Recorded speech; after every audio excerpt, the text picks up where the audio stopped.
Yes, it's just the preseason, but there are some concerns from Saturday's loss to the not quite Carolina Hurricanes we need to talk about. And we also need to talk about some roster updates. We're going to do all of that on today's Locked On Predators podcast.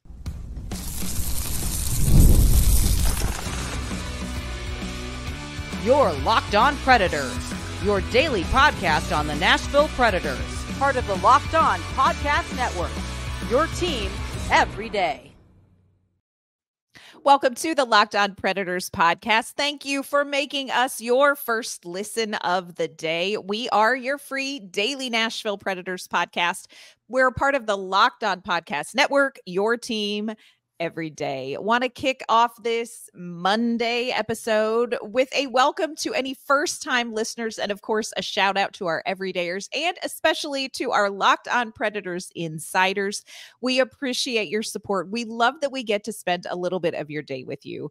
I am Ann Kimmel. I'm a writer with Penalty Box Radio, and my friends, I have a partner in crime. You do. I'm Emma Lingen, and I'm the Predators site editor and reporter for the Hockey News. We have said it before. We will say it again, but maybe a little less emphatically. Preseason games technically don't mean much, but the locker room and the head coach on Saturday night had a little bit of a different tone after that 5-3 loss to the not quite Carolina Hurricanes. We're going to tell you what our concern level is. We're also going to talk about the roster changes made by the Nashville Predators over the weekend. Before we dive into all of that, do want to let you know today's episode is brought to you by FanDuel. Place your first $5 bet and you'll get started with $200 in bonus bets guaranteed. Visit FanDuel.com to get started.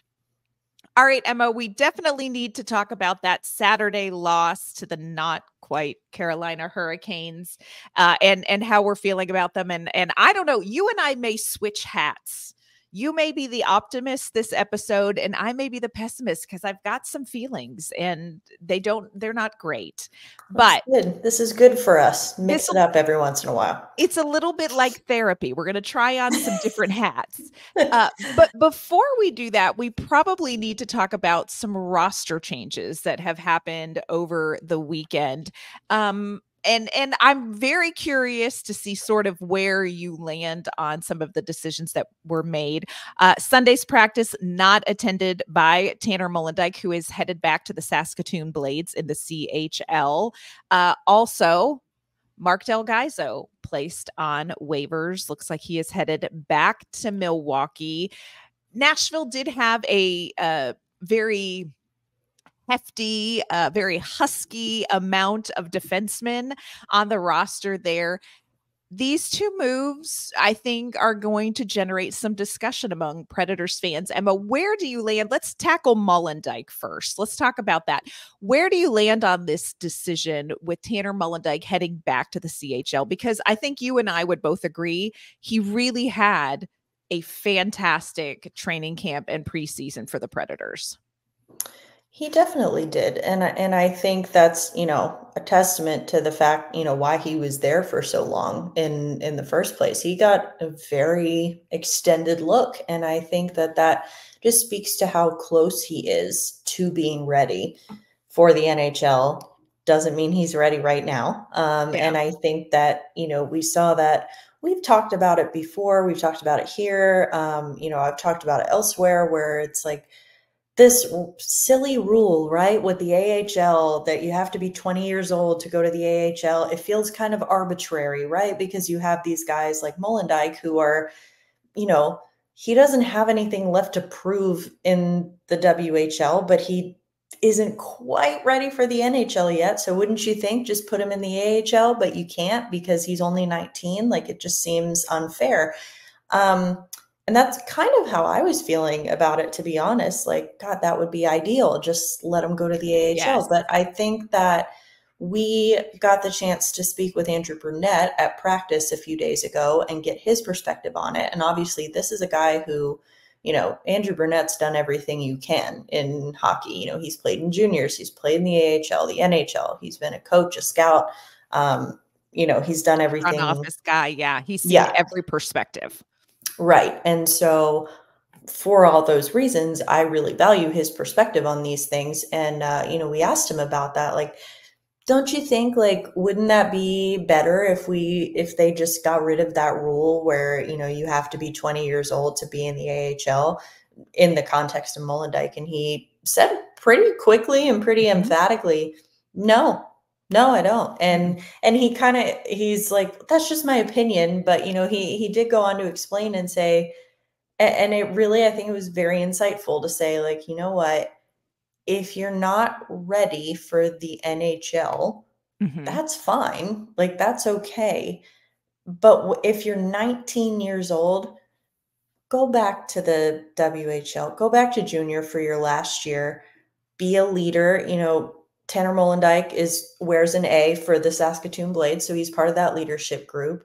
He gets to be out, he's playing top minutes. He's in every situation. He's playing every different role. He's getting experience, but most importantly, and Bruno kind of harped on this a lot. Yeah.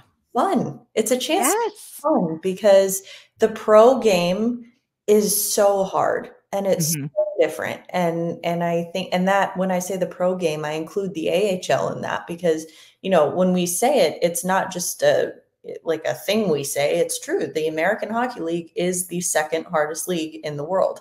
And so people think there's this massive drop off from NHL to AHL. And it's like, work wise, there's really not. And so I think that is, that was really good insight from him. It's like, let's remember his age. Tanner Molendyk is a teenager. He is 9 years old. And the Predators, thanks to Barry Trotz and before him, David Poile, are not in a position where they need this 19-year-old kid to be rushed to the NHL right now. They have, a stack of guys in front of him. So I think that it was actually really nice to get that perspective. It's like, hey, he's a kid. Let him have one more year of fun before he actually goes and gets to work. So it's not to say that he's not going to be working hard in junior, but it's just different. And it's like, kind of let him have one more year of like his childhood, if you will. I agree with that. And I will say I was kind of surprised how much emphasis Andrew Brunette put on that perspective, because let's be honest, I don't know that Andrew Brunette is necessarily the head coach that is the cheerleader for let's all just go have fun. That's maybe not his vibe. Because he's in the NHL. He's like, all right, well, this is where you come to work. Yeah. So it was a very different perspective from him. And I loved it. And I also think there's a lot of wisdom to that, because coming into the NHL, coming into the AHL, there is a different level of expectation. There's a different demand physically, mentally. And if you don't come into that with joy and love of the game, it's going to burn you out. It is going to burn you out. And I think giving Tanner Molendyk another year, I don't know that he has a ton to learn maybe in juniors. He has, of course, his skill set can always improve and will improve. But I don't know that he has a ton to learn. But give him a year of confidence building. Give him a year of polishing up small details in his game at this point. Give him the year of fun, because he will need that joy and that confidence when he makes the next step. And he's so close. Like, this is a player you could see do it 9 games in the NHL and not sucking at it, Yeah. And I think, like, it's, a good thing you pointed out is like because what we have been so focused on whenever we've talked about, is Molendyk ready? Is he going to be in the NHL? Are they going to do the 9-game audition? What are they going to do? And what I've been saying is, well, he doesn't have anything left to prove in junior. And that's kind of where we've been stuck. Like, at least where I've been focusing on is like, what does he have to do to prove that he's good enough? Nothing. It's about, like, this is about him. This is about what's best for him, and not about, and that's why I think it was kind of nice to hear Andrew Brunette say, like, no, yes, he doesn't have anything else to prove. It's not that he's not good. It's like, it's not like he's learning things. Like you said, he doesn't have much left to learn. This is like truly, it's almost kind of like a senior victory lap. Like, Yes. it's kind of like, this is your last chance to, like, yes, you're still working. There's still some, some loose ends you need to tie up. This is kind of your last chance to, like, really have fun before the real work starts. Yeah. And, we're going to see him in Nashville very shortly. In no time, Tanner Molendyk will be in Nashville. So I agree with you. I thought that was one of the most interesting conversations that we've had with Andrew Brunette, especially about development of these young players. Speaking of young players, let's talk about the fact that Marc Del Gaizo was placed on waivers. This is Locked On Marc Del Gaizo. And, I don't feel great about that. I mean, I get it. Here's the thing. Logistically, absolutely get it. But man, you want to talk about somebody who has done everything to show I'm ready, and I don't think this move is so much about Marc Del Gaizo as it is about where the Nashville Predators are, where the roster is right now. And again, this is a player I think we will see in Nashville this season again. I agree. And I think, again, if I have to put on my logic hat, I'm with you. I think it makes total sense. Right now, the way the roster is, where it's at, even with Spencer Stastny still technically on the roster, even though he's been absent from training camp for personal reasons, and we don't know what those circumstances are or how long he'll be gone. But even with him on the roster, you have an extra defenseman. So right now it's like, do they need a seventh defenseman? No, they don't need one. They have their six. They have Yossi, Shea, Carrier, Lausanne, Shen, and Fabro. That's your six. And quite honestly, all of those guys have lots of NHL experience. It's kind of hard to argue that Marc Del Gaizo deserves an NHL roster spot, or not even a roster spot, but a starting spot over any of those guys. And so if you're going to have an extra defenseman, fine. But for him, that would mean he's just sitting and watching all the games in the press box. And that's not going to be good for him. It's not helping the team. It's not helping Milwaukee. It's not, it's just no one really wins there. So it's just kind of one of those things where he's not waivers exempt anymore. He has to pass through waivers to get sent back to Milwaukee. Might as well do it now when everyone and their brother is getting put on waivers, because all the teams are making roster cuts. And it's going to be, harder for, on the off chance that someone was going to grab him, and I think that. Oh, don't even think about it. Anybody. I know. And so I think we have that kind of, it's going to be better for him to be playing every day. He'll get to do that in Milwaukee. And then if the Predators do need him, I absolutely believe he's the first defenseman that gets called up if someone gets hurt. So, or if they need an extra guy, maybe for like when they do their long CMA road trip and, they're gone for a long time. Like he came with us on that trip last year. So I think that he's definitely your next man up. But like, again, if you think about it, it's like, if he's here, if he's in the NHL, he's not playing. So you want to put him in a spot where he's actually going to play. Yeah. Don't like it, but I get the logic of it. And again, I really feel confident this is somebody that we're going to see in Nashville at some point this season with some consistency. Coming up, we got to talk about Saturday night. I mean, and we can start by talking about the Vanderbilt game. Just let's start on a high. But then we've got to talk about Nashville's 5-3 loss to the not quite Carolina Hurricanes, and what we heard in the locker room, and who is a player that we think needs to step up. We're going to talk about that in just a moment. Just like your favorite sports teams, we are all driven by the search for better.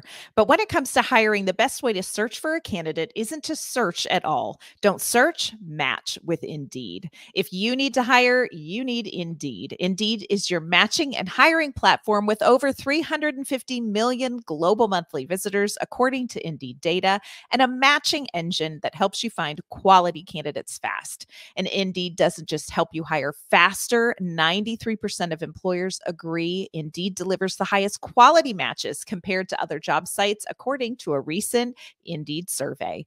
Leveraging over 140 million qualifications and preferences every day, Indeed's matching engine is constantly learning from your preferences. So the more you use Indeed, the better it gets. Listeners of this show will get a $75 sponsored job credit to get your jobs more visibility at Indeed.com/locked on.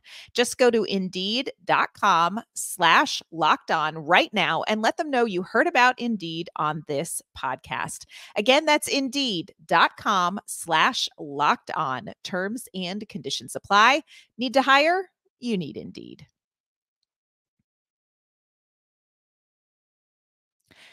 All right, Emma. Now, I know we don't want to take too much away from a preseason game, but I have to tell you, Saturday night's game, not the best look for, I think, the Nashville Predators as far as a 60-minute hockey game.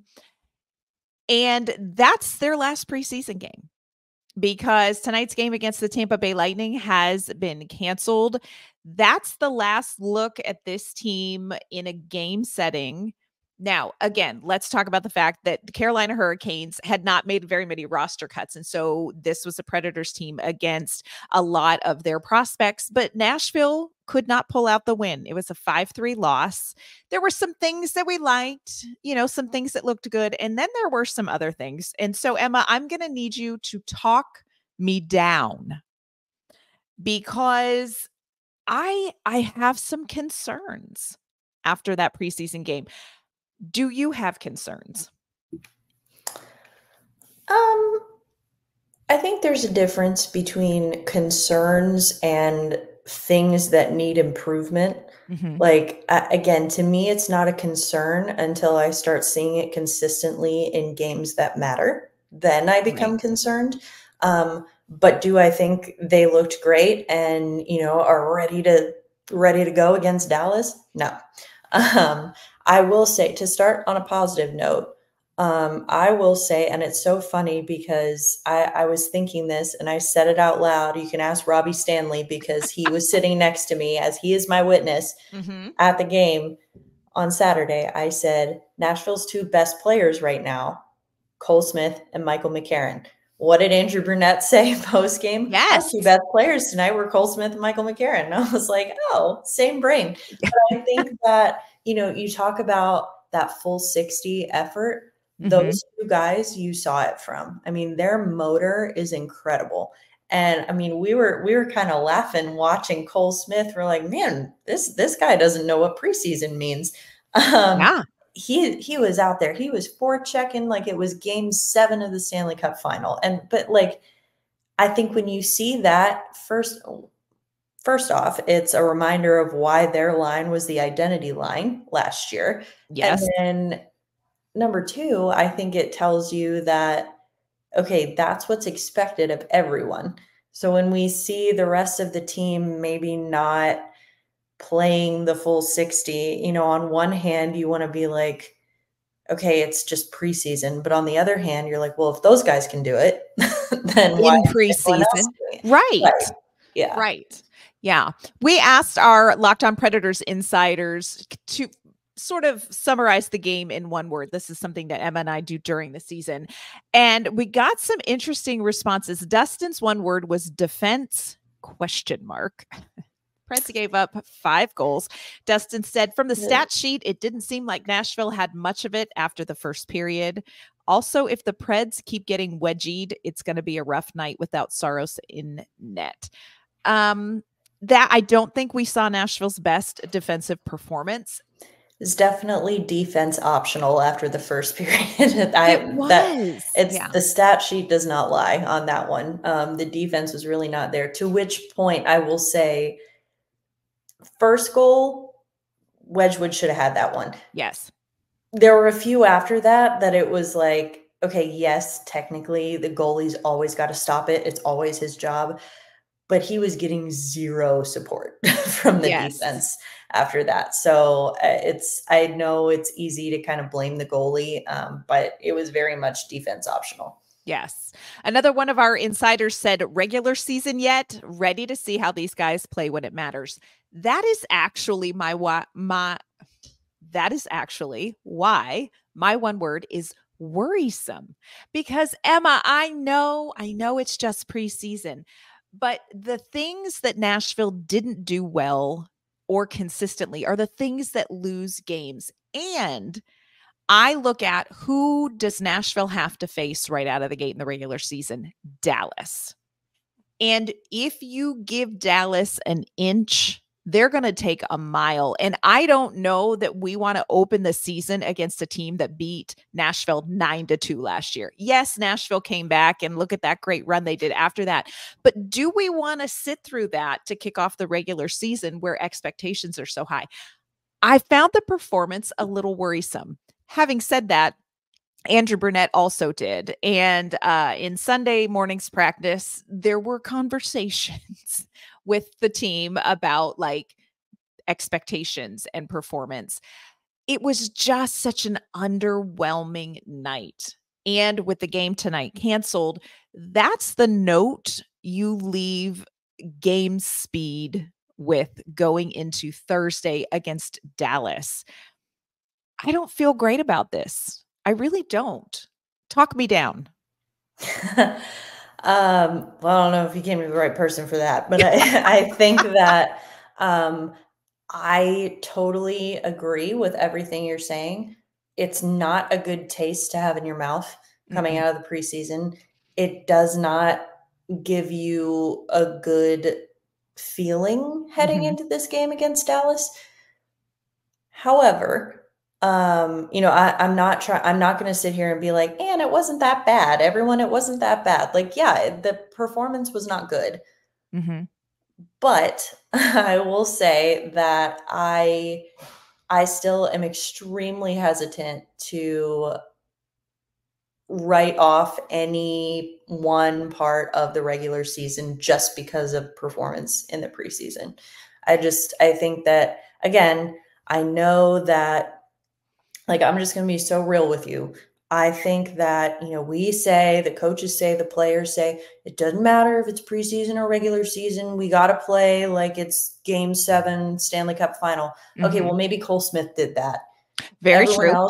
Everyone else, like, I'm sorry, they're not giving it everything. And I don't mean that as I'm not like an indictment of these guys, or, I'm not trying to call out anyone in particular. I'm just being real with you guys. Like, 82 games, long season.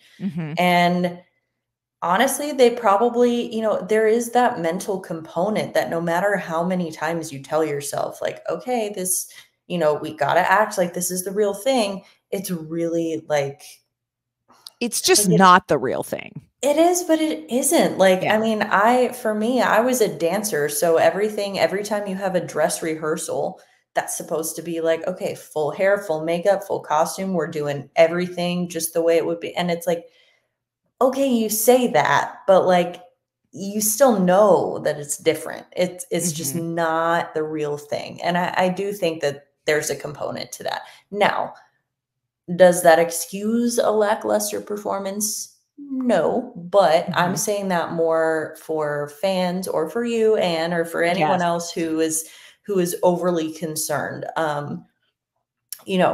Again, I'm not defending the performance. It was very lackluster, especially defensively.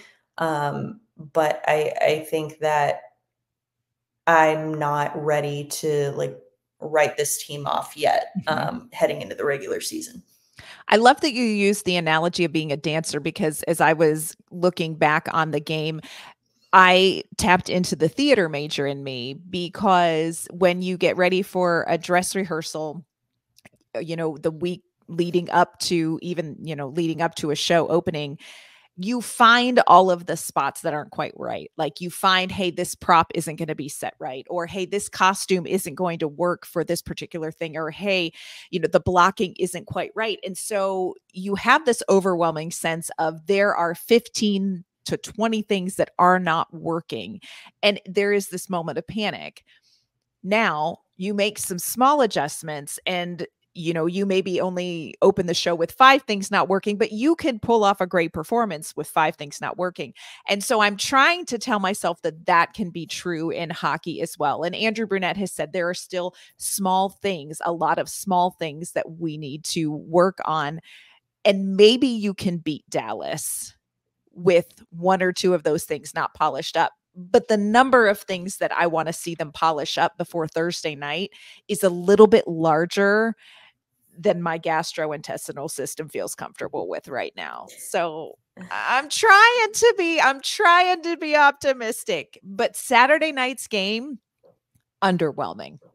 Oh yeah, for sure. And I think that's a great analogy too with the theater. Like all of those things that you realize that are wrong, you wouldn't know if you didn't do the dress rehearsal. Because maybe it's in like the space is slightly different. I remember with dance, that was the biggest thing, is like the studio is a lot smaller than the stage. And so once you get there, you got to reconstruct and rearrange some things. And so like that, you wouldn't know without those dress rehearsals. So again, underwhelming, not good, not going to cut it once the games actually matter. But still, I'm not ready to panic yet. Okay. I'm going to choose to not panic with you externally. I almost believe you. I know. So I'm so going to try. Coming up, we're going to talk about one player in particular who Bruno has said he needs to see more from.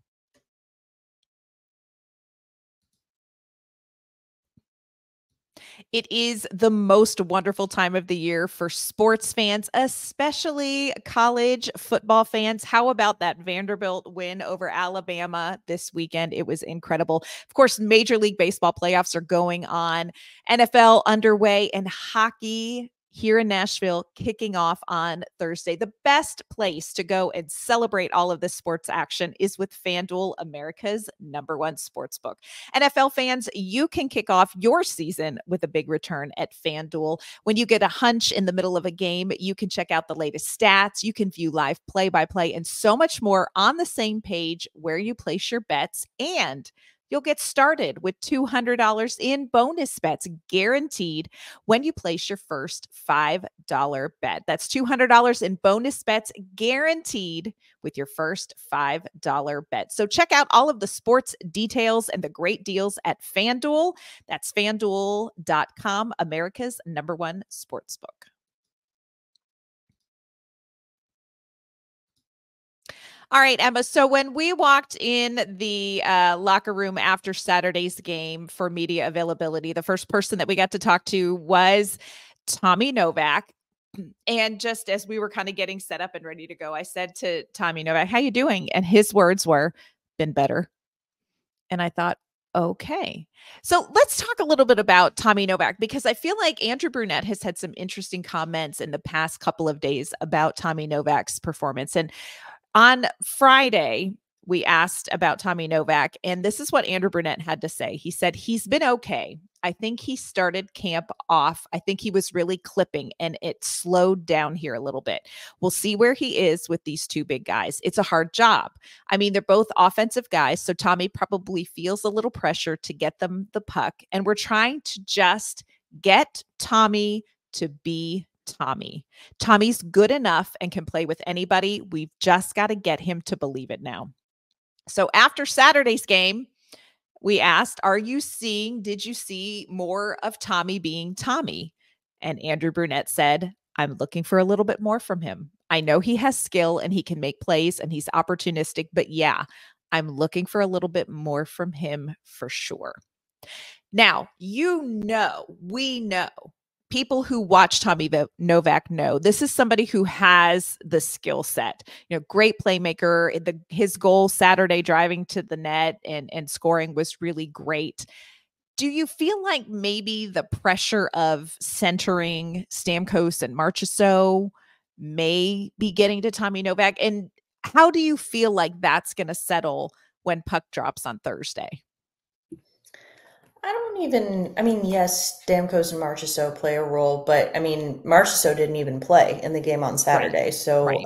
I think it's more about pressure of having that elevated role. Like, okay, you are our 2C right now. Like, let's see what you can do. And I think that, I actually tweeted after the game what Bruno said about wanting to see a little bit more from Tommy. And I think I got so much backlash, not me, but like the tweet got a lot of backlash from fans saying, well, what gives? He had 3 points. Is that not enough? What more does Bruno want from him? And I think that actually brings up a very important point, because it's not just about the score sheet. Like, yes, he had 3 points and that's great, but I think he's a guy that you expect more from. You want to see that full 60. I don't mean more points like, well, he only had 3, he should have had 5. It's more just like that motor. You want to see that motor running,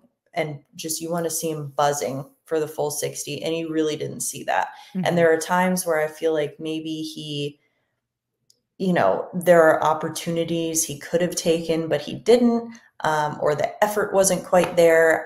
Again, not consistently, but like certain situations, it's like, oh, maybe if he had been a little more aggressive on that puck, if he had, finished that check, if he had done X, Y, Z, it could have worked out differently. Now, I think the same thing could be said for several of his teammates on Saturday as well. Most of the roster. Yeah. Most of the guys not named Smith or McCarron, that could really be said about them as well.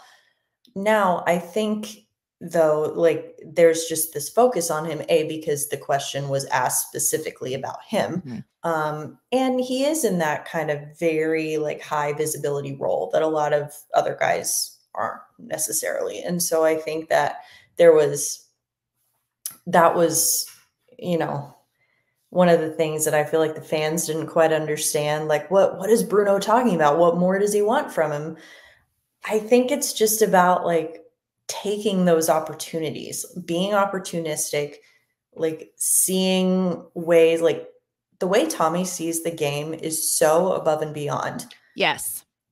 And he just needs to use that. And he needs to kind of get confidence in his own ability. And I don't know if he's really in his head too much right now, or what it is. I can't really speak to that, but I think that it's in there. You just got to find it.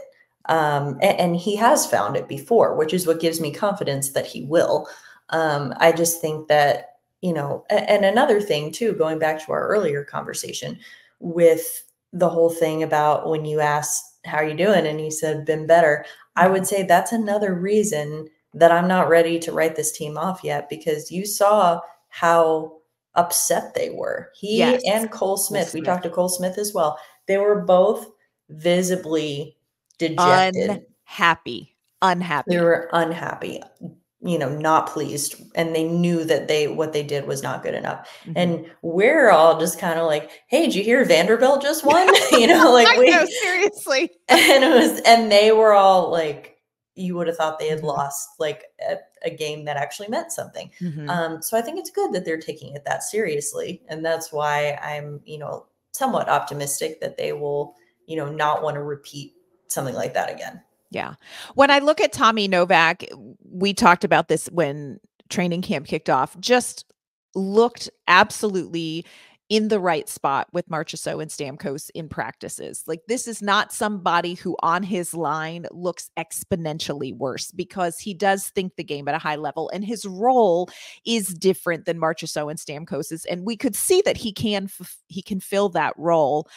I agree with Andrew Brunette. I feel like, just recently, maybe it's not been quite there. And the other thing I will say is they haven't had a chance to consistently play together. And I think when you build that chemistry with the three of them, there still is so much potential for that second line, and especially for Tommy Novak to really show the skill set that he just naturally possesses. So it was interesting to see, like you said, he was very dejected about the game.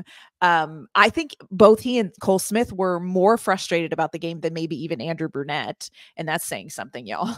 Having sat in some post games with Andrew Brunette, that's saying something. So hopefully, the next couple of practices, the chemistry is going to continue to build, the confidence, the just trusting the game is going to continue to build there. So that's a player I think we really need to keep our eye on as we get a little bit closer to puck drop on Thursday. Again, I will say, I think for me, if we were not kicking off the season against Dallas, if instead maybe we played Detroit first, maybe this wouldn't feel the way that it feels, but Dallas is such a benchmark for how good a team do you have. And I think we have to be patient. I have to remember to be patient and give Nashville a chance to adjust to the changes and to the new players as well. But man, Thursday, it's just a couple days away, and the last preseason game just does not leave a great taste in your mouth. So hopefully it will drive the Predators. Hopefully that's going to spur them on in practices. And of course, Emma and I will be at the practices this week before Thursday. We'll keep you updated on what we're seeing and what we're hearing from Andrew Brunette and from the players as well. Before we sign off on this Monday episode, Emma, will you let everyone know where they can find you and your work? Yes, you can find me on social media at Emma_Lingen, and you can find my work online at the Hockey News. And you can find me on social media at AnnK_Mama on Ice. You can find my work at Penalty Box Radio as well. That's going to do it for this episode of the Locked On Predators podcast. Thank you for making us your first listen of the day. We're going to be back tomorrow with an all-new episode. We'll see you then.